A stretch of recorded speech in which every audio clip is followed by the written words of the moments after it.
Selamat pagi, Bapak, Ibu, saudara dan saudari yang dicintai Tuhan Yesus. Pagi ini kita bersama Hikmat Pagi GKI Karangsaru. Firman Tuhan nanti akan disampaikan dan diulas oleh Saudara Lukas. Sebelumnya mari kita berdoa.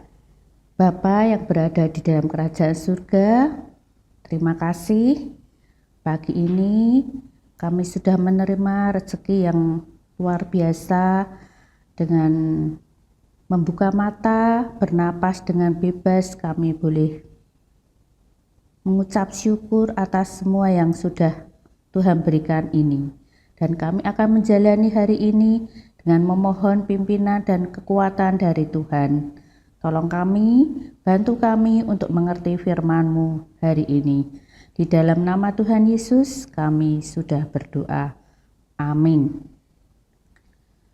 Bapak, Ibu, saudara dan saudari, hari ini hari Selasa 5 Maret kita akan belajar dengan tema filsafat palsu dan kosong.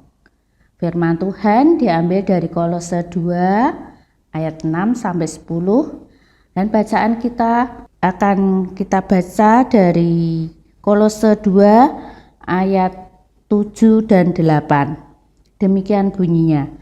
Hendaklah kamu berakar di dalam Dia dan dibangun di atas Dia. Hendaklah kamu bertambah teguh dalam iman yang telah diajarkan kepadamu, dan hendaklah hatimu melimpah dengan syukur.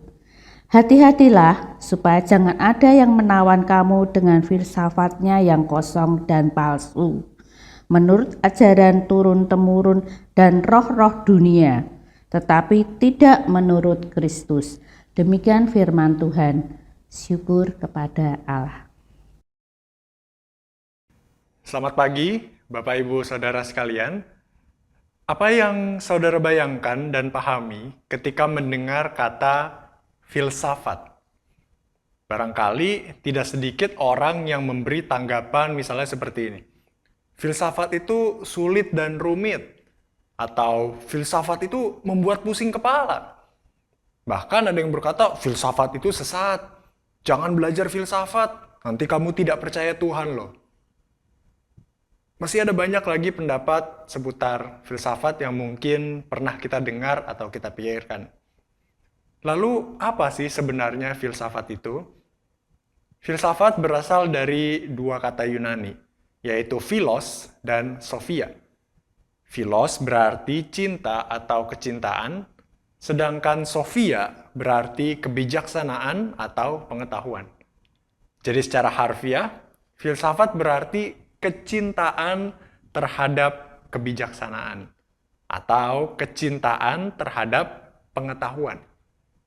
Seorang bernama Graham Priest, dia adalah seorang logikawan, memberikan analogi sebagai berikut. Kita boleh jadi mengetahui dengan pengalaman apa itu bernafas, tetapi tidak otomatis kita mengetahui sifat, mekanisme, dan fungsinya. Analogi Graham Priest membuat mudah atau malah susah, saudara? Saudara, sejatinya filsafat itu mengisi semua ruang gerak manusia. Contohnya, seorang anak yang menonton film action dengan penuh perkelahian, maka secara otomatis ia memperagakan pertarungan itu. Lalu seorang yang punya paham hedonis, maka ia akan menerapkan nilai-nilai huru-hara dalam kehidupannya. Termasuk juga orang-orang yang masih percaya mitos, ramalan, dan ritual-ritual tertentu. Saudara, orang-orang yang tertawan filsafat kosong dan palsu tidak hanya ada di zaman sekarang ini saja. Di dalam surat pastoralnya kepada jemaat di Kolose, Rasul Paulus dengan sangat tegas menyatakan, hati-hatilah supaya jangan ada yang menawan kamu dengan filsafatnya yang kosong dan palsu menurut ajaran turun-temurun dan roh-roh dunia, tetapi tidak menurut Kristus.